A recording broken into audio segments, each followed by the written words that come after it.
Greetings. I'm Pastor Eric Smith, and this is Wakening Grace.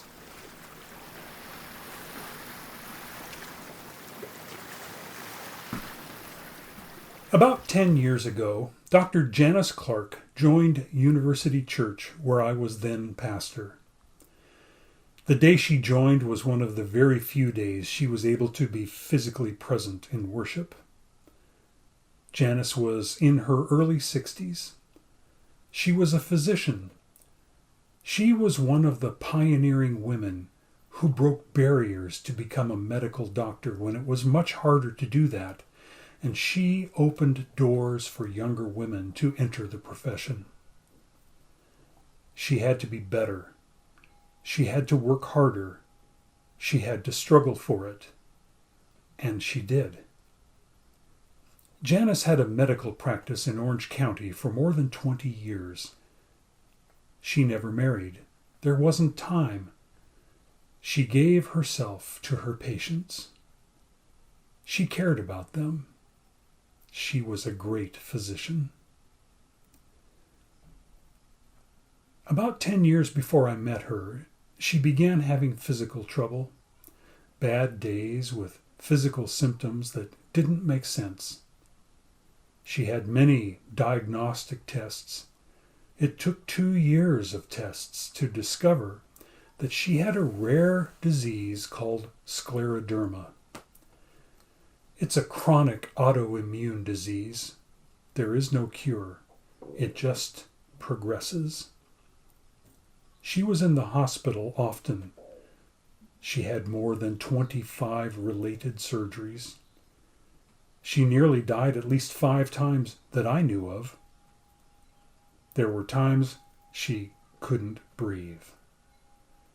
She knew exactly how the disease progressed, what it had done to her, what it would do to her, and ultimately how she would die.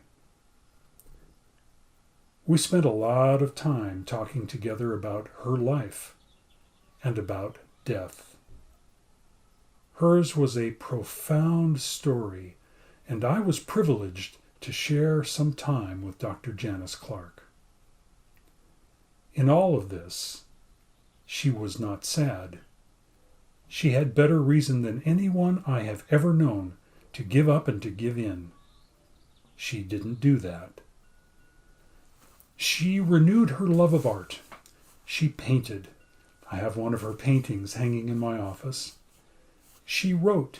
She raised money for scleroderma research, and a movie maker made a documentary about her. Janice was a woman of faith. She knew that life is a gift from God, and she treasured it. She was not afraid to die, but for as long as she possibly could do so, Dr. Janice Clark reveled in the gift of life. In this pandemic time, it's easy to feel bad for ourselves for any number of reasons. Can't go out now, can't see the kids, can't do all the things I enjoy doing, got some nagging physical ailments, you know. Periodically we feel low and maybe even sorry for ourselves. I know that's true for me.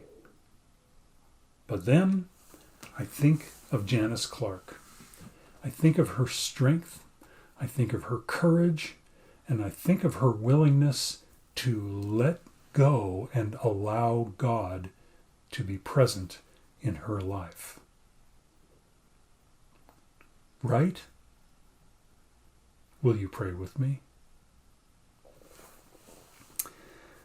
Oh God, as I move through these sheltering days, I sometimes feel helpless and sadness. Remind me today and every day that you are with me. Help me to let go of my fear and my worries and to trust your love. This is my prayer. Amen.